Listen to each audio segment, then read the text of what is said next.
Survivor's guilt usually refers to a war zone that you're in a firefight and people around you are being killed and you don't get killed. Maybe you get wounded, but you don't get killed. And you for the longest time will remember the firefight. You will remember it. You will smell it. You will taste it. You will hear it. It will stay with you for a longest time. And if you stay with it, it will live with you. You will. It's like smelling a steak. You don't smell a steak. You smell his flesh burning.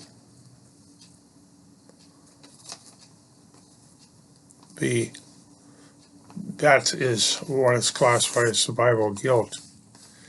Why did you live in he died, or they died, or they got wounded and you didn't? It could be the enemy had something in their way and they fired at the other guys and not you. Or they couldn't fire you. You were better covered. Or they thought they killed you, but they didn't kill you.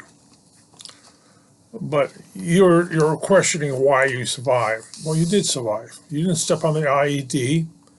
You didn't be on point and be shot. You didn't do that. But then you question, why me? Why did I survive? Well, maybe you survived because it wasn't your turn, or maybe you survived because they were a bad shot, or maybe you survived because you didn't step on the IED. But you did survive to tell the tale. And you're telling the tale every night, every time you go to sleep, every time you hear that door slam, or every time you hear that something drop, you twitch. And I've known people who've gone through survivor's guilt. Why me? Why did I survive? Because you didn't do point. And it is hard for a person who's never been in a combat situation or been chased and stalked or chasing someone. If you're a police officer, you hear that. Why police unload their firearms? And why do they fire into the chest, where just as well they can fire below it? Because that's the way they taught. That's their survival mood. And if you had a bow and arrow, you would be shooting the arrow into the massive part. And then your question is why the other guy with a bow and arrow didn't hit you, but hit the guy next to you.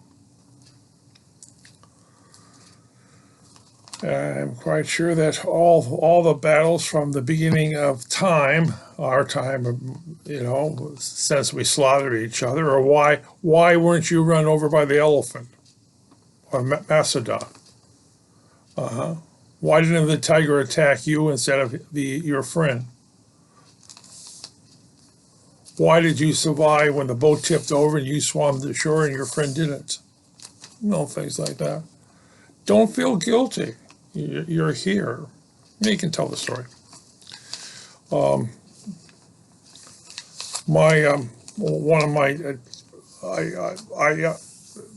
knew people from Vietnam. They went to Columbia College, and Mrs. Evans was a psychiatrist, and she would help some of the students who were there who went from Vietnam on their guilt. Why didn't I die?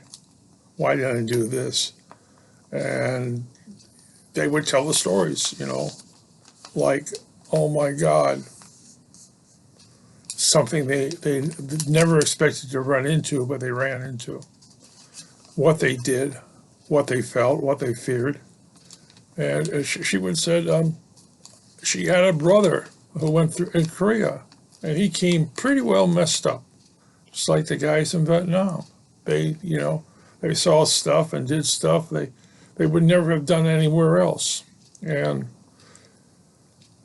she helped a lot of them. And if you feel guilt because of what you did or something else, the best thing to do is tell somebody, share it.